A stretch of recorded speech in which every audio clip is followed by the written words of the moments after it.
Hola a todos, soy Clara Bonanat y tengo el placer de compartir este vídeo con el doctor Alberto Cordero, que es cardiólogo y hemodinamista del Hospital San Juan de Alicante y además es experto en lípidos.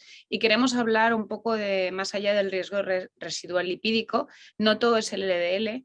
Quería preguntarle a Alberto tres cosas muy concretas. Si el paciente de alto y muy alto riesgo con LDL controlado está de verdad controlado o hay algo más allá de ese riesgo residual. ¿Cómo podríamos reducir este riesgo residual si aún necesitamos más opciones terapéuticas, no LDL céntricas? Y si el paciente de alto o muy alto riesgo se puede beneficiar de estas nuevas terapias que no todo el mundo conocemos y que él, como es experto, pues nos va a dar su opinión. Muchas gracias, Alberto. Adelante. Bueno, muchas gracias por la invitación y por este tema tan interesante del que creo que vamos a seguir aprendiendo muchísimo en los últimos años y además en los últimos meses porque vamos a tener incorporaciones. Así que realmente la primera pregunta, ¿el paciente de alto, muy alto riesgo está bien con el LDL controlado, está bien controlado, se ha acabado de verdad su riesgo? Pues sabemos perfectamente que no. Estos son los datos de la estrategia más potente que tenemos para bajar el LDL del colesterol, que son los inhibidores de PCSK9.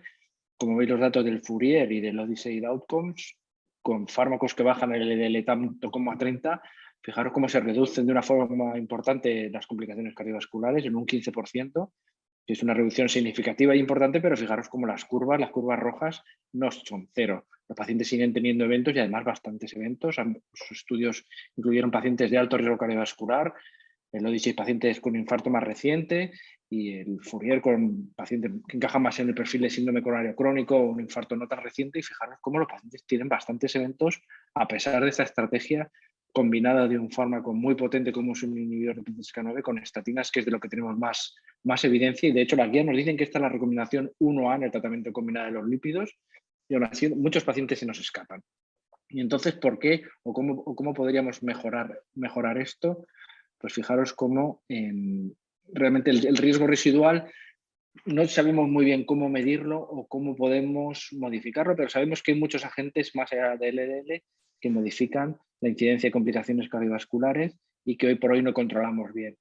Más allá del LDL, que sería la primera columna en naranja o en rosa, pues sabemos que la inflamación, la proteína C reactiva, sabemos que hay pacientes que son resistentes a los antiagregantes que tenemos hoy en día y por tanto hay un riesgo residual que es trombótico, pero también sabemos que hay muchas partículas de muchas lipoproteínas que tienen una implicación muy clara y muy directa en la aterosclerosis, sobre todo en el crecimiento de las placas y en la inestabilización de las placas, y que esto no lo controlamos bien con los fármacos que tenemos hoy en día, y también la lipoproteína A o la LPA pequeña, que sabemos que es una lipoproteína determinada fundamentalmente de forma genética y que hasta ahora no tenemos nada que la reduzca de forma drástica. Tenemos ya moléculas avanzadas y un ensayo clínico en marcha que nos dirá si, por ejemplo, pelacarsen, reduciendo tanto los niveles de LPA, reduce la incidencia de complicaciones cardiovasculares, pero hoy por hoy no tenemos ninguna estrategia buena para controlar todas estas cosas. Entonces, resumiendo, ¿cómo podemos reducir o qué marcadores podemos elegir? Pues yo creo que en este cuadro que he añadido a la derecha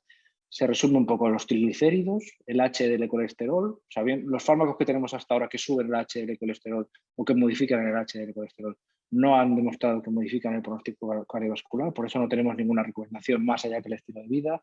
Colesterol remanente, que son estas lipoproteínas de muy baja densidad, de densidad intermedia, los kilomicrones, que no sabemos muy bien cómo cambiarlo más allá de con la dieta, pero sabemos que tiene una implicación muy importante en la aparición de riesgo cardiovascular. Y hay datos españoles muy interesantes.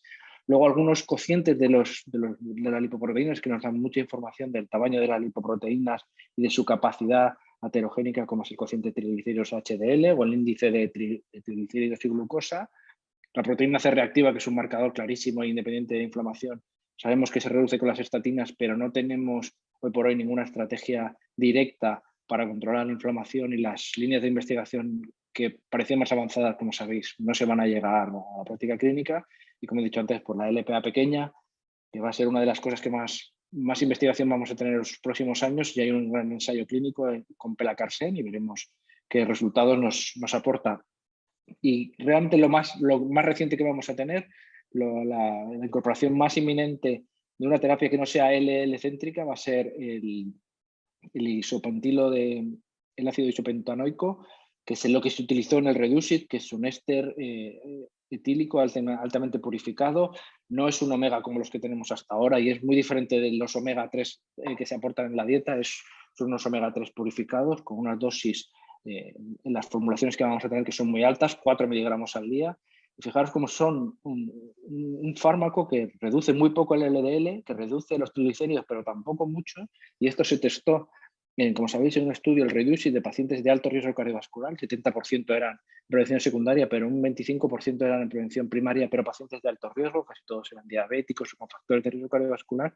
Y fijaros, con una terapia que prácticamente no tiene ningún efecto secundario, que se puede combinar con todo, reduce la incidencia de complicaciones cardiovasculares también mucho, un 25%, y además de forma precoz y muy mantenida en el tiempo, llegando incluso a ampliarse en el tiempo. Fijaros cómo son las curvas de la izquierda. Y otra cosa que es muy interesante, que no es solo el tiempo hasta el primer evento, sino los eventos repetitivos. No es lo mismo que un paciente tenga un infarto, que tenga un infarto, un ictus, una revascularización.